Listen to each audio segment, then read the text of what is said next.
کشا ان کے حوالے سے بات ہو رہی ہے اور میں سوال جو ہے مفتی صاحب سے کروں گی، اسپیشلی تدبر سیاست کے حوالے سے آپ ذرا بیان کریں۔ بسم اللہ الرحمن الرحیم۔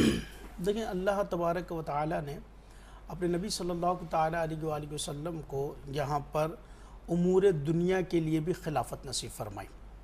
خلافت نبوت کی ہر معنی میں ہوتی ہے، ایک تو احکام الہیہ کے نفوذ کے لیے، اور دوسرا امور دنیا جسے سیاست مدنیہ بھی کہا جاتا ہے، اس کے لیے بھی اللہ کی خلافت نبوت کے تحت آتی ہے۔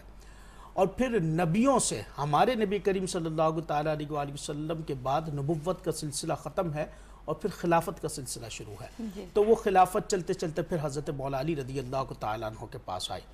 آپ تدبر سیاست کے اعتبار سے اور سیاست کے اس خلافت کے معاملات کے اعتبار سے بہت زیادہ گہری فکر رکھتے تھے۔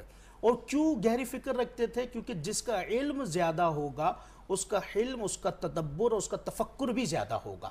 ایک موقع کے اوپر ایسا ہوا کہ حضرت عمر رضی اللہ تعالیٰ عنہ بہت بڑے عادل خلیفہ گزرے ہیں، دوسرے خلیفہ ہیں اسلام کے اندر، اور آپ کی حکومت کے وقت میں ساری زمین عدل سے بھر چکی تھی۔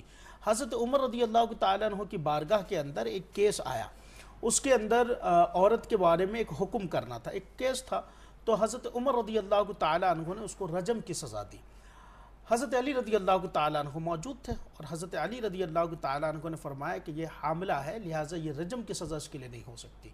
تو حضرت عمر جیسا جلیل القدر صحابی اور جو سب سے بڑے عادل ہے اس کائنات کے اندر، اب وہ حضرت عمر فرماتے ہیں کہ اگر علی موجود نہیں ہوتا تو عمر ہلاک ہو جاتا، کیونکہ قضا کا جو منصب ہے وہ علم کا تقاضا کرتا ہے، جس کو آپ کہتے ہیں جج ہونا۔ کسی چیز کے اندر آپ حکم کو نافذ کرنے والے ہوں تو آپ اسی وقت نافذ کر سکتے ہیں جب آپ کے پاس علم ہوگا۔ آپ جج کے درجے پر جب پہنچ سکتے ہیں کہ جب آپ اس کا علم حاصل کر کے آئیں گے، آپ کو سارے قوانین معلوم ہوں گے، اس کی رعایتیں معلوم ہوں گی، اس کی سختیاں معلوم ہوں گی۔